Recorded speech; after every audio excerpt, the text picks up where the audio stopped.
Hai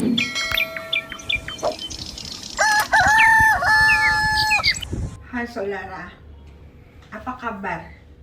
Kita kembali berjumpa dalam Sapa Gembala hari ini di bawah tema gelisah.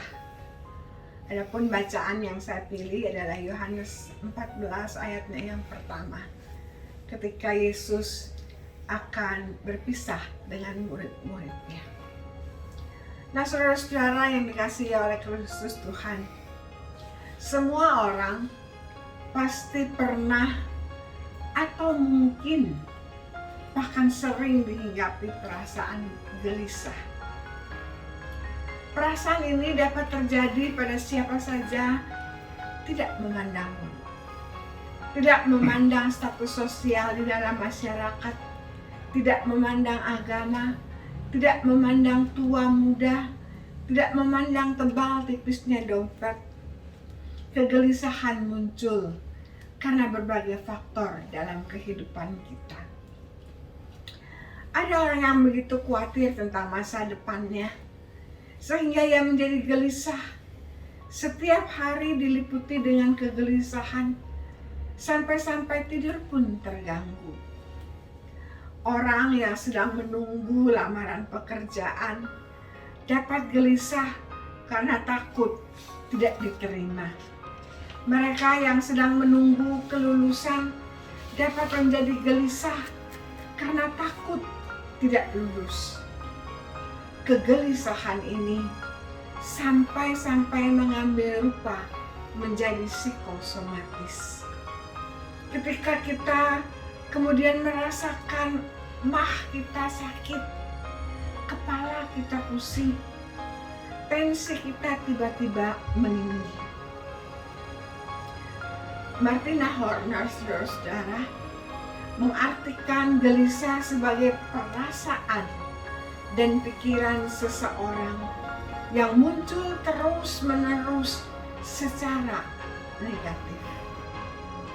Oleh karena itu, kegelisahan akan bertindak sebagai kekuatan dan menghasilkan apa yang disebut dengan motif yang dihindari.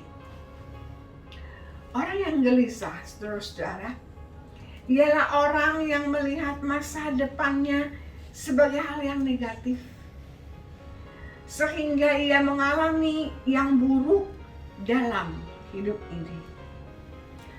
Oleh karenanya, kita tidak mampu untuk bersukacita, untuk bersyukur atas apa yang terjadi dalam hidup ini.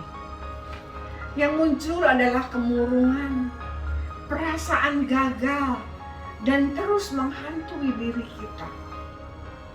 Pengalaman ini demikian tentu saja tidak enak, baik bagi diri kita sendiri maupun untuk orang lain di sekitar kita.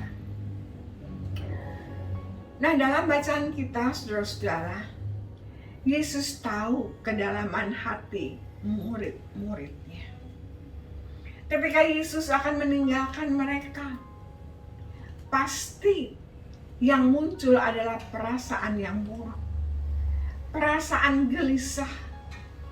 Dan oleh karena itu Yesus mengatakan, janganlah gelisah hatimu. Percayalah kepada Bapa, percaya jugalah kepadaku. Yesus memang akan meninggalkan murid-muridnya. Tapi kepergiannya punya tujuan tertentu. Semua yang dilakukan Yesus untuk kepentingan murid-muridnya juga. Benar bahwa karena kepergian Yesus membuat hati murid-muridnya gusar. Maklum saja karena selama ini mereka hidup bersama, melayani bersama. Yesus yang dirasakan sebagai guru yang memperhatikan kehidupan murid-muridnya, yang mengayomi kehidupan murid-muridnya, yang membela mereka dari orang-orang yang membenci para murid, kini akan pergi.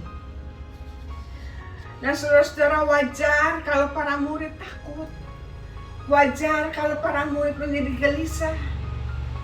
Namun satu hal yang Yesus mau katakan, ketika kegelisahan itu datang, maka murid-murid harus percaya kepada Bapa dan percaya juga kepadanya. Sebab Yesus pergi bukan hanya untuk mencelakakan murid-muridnya, tapi justru untuk menyiapkan kehidupan yang lain bersama-sama dengannya. Nah, saudara-saudara, menjadi wajar untuk kita kalau kita pun sering mengalami kegelisahan.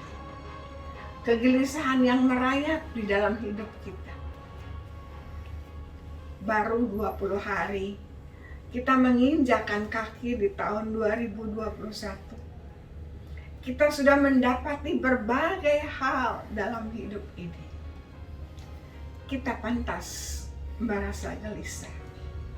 Kalau kita melihat COVID-19 yang belum lagi mereda, bahkan membludak, kecelakaan pesawat terbang melengkapi kegelisahan kita. Untuk itu, jangan lupa bahwa ketika gelisah menghantui masa depan kita, ingat dan percayalah kepada Yesus yang akan mengubah kegelisahan menjadi sukacita. Tuhan memberkati.